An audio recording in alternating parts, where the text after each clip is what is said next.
Chapter 1. Mary. London, Littlewood Street, March 1590. Sometimes I forget that I am cursed. It seems at first as if this will be an ordinary day. The rain is thundering onto the roof tiles when I stir, and I am tempted to pretend that I haven't woken and to burrow closer into my husband's warm back for a few more minutes. But above the sound of the rain, I can hear the household stirring, rustling, a cough, the clang of a pot. Footsteps down the narrow stairs from the eaves, the telltale creak of the door into the yard. From somewhere below comes a bump and a crash and a muttered oath. That'll be Sarah, the new maid, coney-brained and clumsy, with a longing for her village and the life she knew. My husband mumbles as I ease reluctantly away from him and grope through the curtains for the clean shifts I left close by on a stool. Sucking in my breath at the coolness of the linen, I pull them under the covers to warm them. It's dark still, my husband grumbles. To the world, Gabriel is a shrewd merchant, stern and severe. But here, in our bedstead, he is just a man who does not like mornings. He turns over and throws a heavy arm over me, pressing his face into my shoulder and pinning the shifts between us. His warm breath huffs against my skin, and I lift a hand to stroke his beard. Small touches.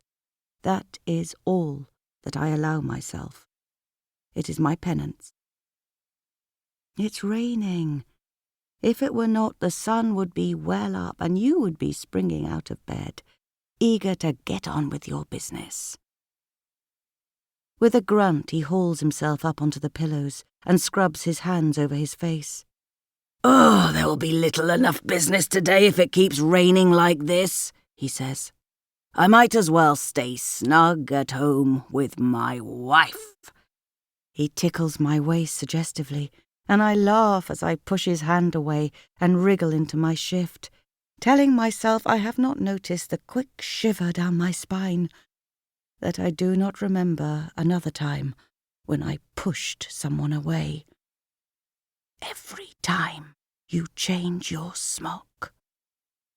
Your wife has better things to do than lie abed all day. The household will not run itself. I'm still smiling as I kneel to pray by the bedstead. I clasp my hands together, resting my forehead on my steepled knuckles, and I thank God from the bottom of my heart for blessing me with a home and a family, for making me safe, for turning the curse aside. Afterwards, I call Amy to help me dress, but she is heavy-eyed with toothache, and her jaw is so swollen that I send her down to the kitchen to make a warm clout to press against it.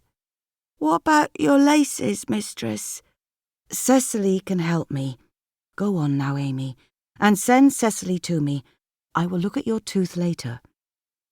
In truth, I can dress myself for the most part, but it is good for my daughter to learn how to serve. She chatters happily as she lays out a petticoat and disentangles the laces on my bodice.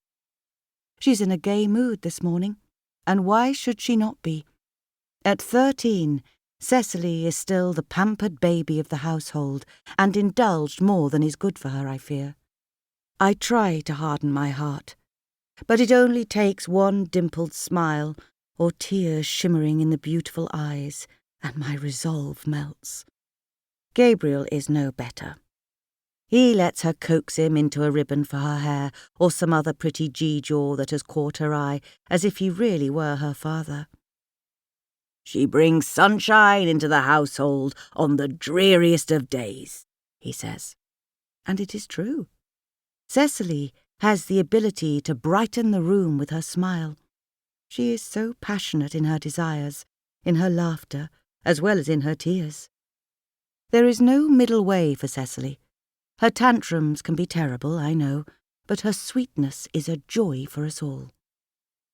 She helps lace me into my kirtle and pins my lace into place. I straighten peg. The one